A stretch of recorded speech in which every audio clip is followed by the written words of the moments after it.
खबर आपको बताएं, इजरायली पीएम नेतन्याहू से जुड़ी ये बड़ी खबर है। नेतन्याहू की हत्या की साजिश के शक में एक की गिरफ्तारी की गई है। इजरायल में 70 वर्षीय महिला को गिरफ्तार किया है। आईईडी ब्लास्ट के जरिए प्लानिंग कर रही थी ये महिला। 2 हफ्ते पहले भी महिला को अरेस्ट किया गया था। इजरायल की सुरक्षा एजेंसी शिन बेट ने बुधवार को एक 70 साल की बुजुर्ग महिला को प्रधानमंत्री बेंजामिन नेतन्याहू की हत्या की साजिश करने के शक में गिरफ्तार किया है। इजरायली पब्लिक ब्रॉडकास्टर KAN के मुताबिक महिला पर आरोप है कि वो आईईडी ब्लास्ट के जरिए नेतन्याहू पर हमला करने की प्लानिंग कर रही थी। KAN ने बताया कि आज महिला के खिलाफ अपराध की साजिश रचने और आतंकी कार्रवाई करने की साजिश के आरोप में चार्जशीट दाखिल की जाएगी। रिपोर्ट के मुताबिक महिला को 2 हफ्ते पहले भी गिरफ्तार किया गया था, लेकिन उसे कुछ शर्तों के साथ रिहा कर दिया गया। इन शर्तों में उसे सभी सरकारी संस्थानों में एंट्री करने और प्रधानमंत्री के करीब जाने से प्रतिबंधित किया गया था। तो बुजुर्ग महिला को मोहरा बनाकर बेंजामिन नेतन्याहू को टारगेट करने की कोशिश थी, आईईडी ब्लास्ट कराने की कोशिश थी, लेकिन असल में इस पूरी हत्या की साजिश के पीछे कौन, इसको लेकर भी जांच पड़ताल जारी। 70 वर्षीय ये महिला जिसको धर दबोचा गया है, अरेस्ट किया गया है। 2 हफ्ते पहले भी आपको बताएं महिला को अरेस्ट किया गया था और प्रधानमंत्री के करीब जाने से प्रतिबंधित किया गया था। नेतन्याहू की हत्या की साजिश थी। आईईडी ब्लास्ट के जरिए प्लानिंग कर रही थी ये महिला। 70 वर्ष की बुजुर्ग महिला जिसको साजिश के शक में गिरफ्तार किया गया है और लगातार उससे जांच पड़ताल की जा रही है, सवाल जवाब किए जा रहे हैं। लेकिन जिस तरीके से ये संघर्ष बढ़ता चला जा रहा है, ऐसे में नेतन्याहू को अपनी जान का खतरा सताने लगा है। इसी बीच ये 70 साल की बुजुर्ग महिला है जिसकी गिरफ्तारी हुई है और 1 हफ्ते पहले भी गिरफ्तारी हुई थी। हत्या की साजिश के शक में गिरफ्तारी।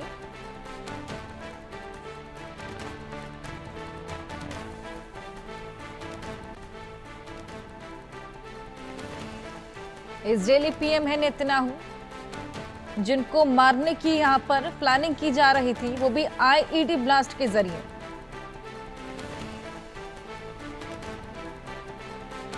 अब इसका खुलासा हुआ है। ये महिला जिसको पकड़ा गया है, लगातार उसे जांच पड़ताल की जा रही है, सवाल जवाब किए जा रहे हैं।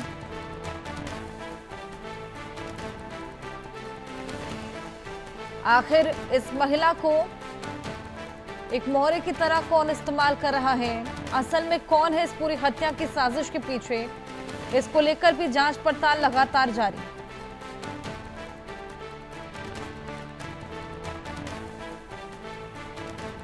इजरायली पीएम नेतन्याहू से जुड़ी ये बड़ी खबर आपको दे रहे हैं। हत्या की साजिश के शक में एक गिरफ्तारी हुई है। इजरायल में 70 वर्षीय महिला को गिरफ्तार किया है। इजरायल में नेतन्याहू की जान को खतरा है। ऐसे में हत्या की साजिश कौन रच रहा है, ये बेहद बड़ा सवाल। साजिश के शक में बुजुर्ग महिला की गिरफ्तारी हुई है। लगातार उससे जांच पड़ताल की जा रही है, लेकिन ये भी शक है कि कहीं इस बुजुर्ग महिला को मोहरा बनाकर असल में ये कोई साजिश कोई और तो नहीं रच रहा, और इसी को लेकर लगातार जांच पड़ताल जारी।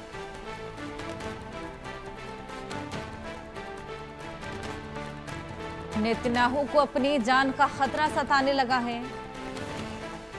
जिस तरीके से हत्या की साजिश को भी आईईडी ब्लास्ट के जरिए बनाई जा रही थी, उसी कड़ी में अब एक की गिरफ्तारी हुई है और उससे लगातार आगे की जांच पड़ताल भी की जा रही है।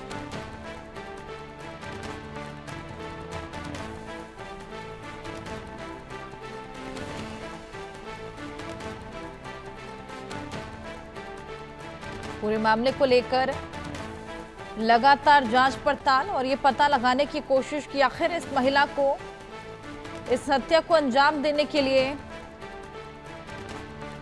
किसने बोला था, कौन इसके साथ में मिला हुआ है, और क्या ये केवल एक मोहरा है।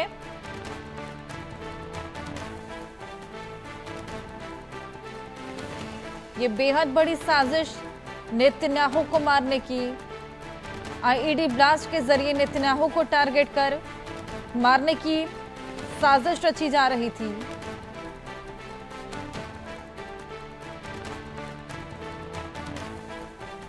दो हफ्ते पहले भी महिला को अरेस्ट किया गया था और प्रधानमंत्री के करीब जाने से प्रतिबंधित किया गया। 70 साल की ये महिला जिसकी गिरफ्तारी हुई है साजिश के शक में कि ये नेतन्याहू को जान से मारना चाह रही थी। इजरायली पीएम बेंजामिन नेतन्याहू जिस तरीके से इजरायल और ईरान के बीच में लगातार संघर्ष छिड़ा हुआ है, ऐसे में कहीं ना कहीं ईरान का हाथ भी हो सकता है। ईरान का कोई दिग्गज इस पूरी साजिश को रच रहा हो, इसको लेकर भी जांच पड़ताल की जा रही है। हमारे साथ हमारे सहयोगी ब्रायन थॉमस जुड़ गए हैं और जानकारी उनसे लेंगे। ब्रायन, अब नेतन्याहू को जान से मारने की यहाँ पर साजिश रची जा रही थी, वो भी आईईडी के जरिए, और उसी को लेकर एक 70 साल की महिला है, बुजुर्ग महिला जिनकी गिरफ्तारी हुई है। क्या ये एक मोहरा थी, इसके पीछे असल में साजिश करता कोई और? जी देखिए, अगर हम इसराइल की सिक्योरिटी एजेंसी की बात करें, शिन बेट ने एक 70 साल की एक महिला को बेंजामिन नेतन्याहू की हत्या की प्लानिंग करने के लिए के इल्जाम में गिरफ्तार किया है। और इसराइल के जो लोकल सोर्सेज की अगर हम बात करें, उनके मुताबिक महिला नेतन्याहू पर आईडी ब्लास्ट से अटैक करने की प्लानिंग कर रही थी। और ये भी बताया जा रहा है सोर्सेज की तरफ से और एजेंसीज की तरफ से कि महिला के खिलाफ थर्सडे को हत्या और आतंक की जो गतिविधियों है उसकी साजिश के आरोप में चार्जशीट फाइल की गई है। अब अगर हम बात करें जो एक टाइमलाइन की अगर बात करें, महिला को 2 हफ्तों पहले भी गिरफ्तार किया गया था, लेकिन उसे कुछ शर्तों के बिना पर उनको छोड़ दिया गया था। उन शर्तों में ये भी कहा था कि वो किसी भी सरकारी ऑफिस या नेतन्याहू के आसपास भी नहीं जा सकती है। पुलिस का ये कहना है कि ये महिला एक जानी पहचानी गवर्नमेंट विरोधी प्रोटेस्टर है और उसने दूसरे प्रोटेस्टर से हथियार मांगने की कोशिश भी की थी और नेतन्याहू की सिक्योरिटी के बारे में भी इंफॉर्मेशन लेने की कोशिश की थी। तो ये क्लियरली जो इजराइल के जो प्रोपेगेंडा है उसके अगेंस्ट भी काम कर रही थी। ये खुद एक प्रोटेस्टर है और पहले कोर्ट ने महिला की पहचान को सीक्रेट रखा था, लेकिन अब इन्वेस्टिगेशन की बात करें और इन्वेस्टिगेशन के बाद ये कहना पर कह गया था और उस पर जो लगी हुई प्रिवेसी थी वो भी हटाई गई थी और केस पब्लिक हो गया है। पुलिस ने ये भी बोला है कि पूरी जांच के बाद सभी डॉक्यूमेंट स्टेट अटॉर्नी और गवर्नमेंट लॉयर्स को दे दिया गया है जिससे केस आगे बढ़े। और ये पहली बार नहीं हुआ है कि नेतन्याहू को निशाना बनाया गया है। अक्टूबर 2023 में भी ऐसा एक ऐसा एक वारदात हुआ था। उनके जो कसारिया वाला घर था उन पे अटैक हुआ था और उस वक्त घर के आंगन में 2 फ्लेयर भी फायर किए गए थे। कुछ पीछे उस वक्त नेतन्याहू और उनके परिवार घर पर नहीं थे। और इसके अलावा भी हिजबुल्लाह के एक ड्रोन ने भी इजराइल के नेतन्याहू के घर के आसपास गिराया गया था। तब भी नेतन्याहू और उनकी बीवी जो सारा वो घर पे नहीं थी। पर अगर हम ये 70 साल की जो ओल्ड लेडी है इनकी बात करें तो ये पहला वारदात नहीं है, क्योंकि उन्होंने पहले भी ऐसा कोशिश किया था। उनको अरेस्ट भी किया गया था 2 हफ्ते पहले, पर फिर भी उन्होंने फिर से एक जो कॉन्स्पिरेसी है वो उन्होंने किया और आईईडी ब्लास्ट के तहत अटैक करने की प्लानिंग कर दी। जी बिल्कुल ब्रायन, अब देखना होगा फर्दर इन्वेस्टिगेशन में क्या निकलता है। आप हमारे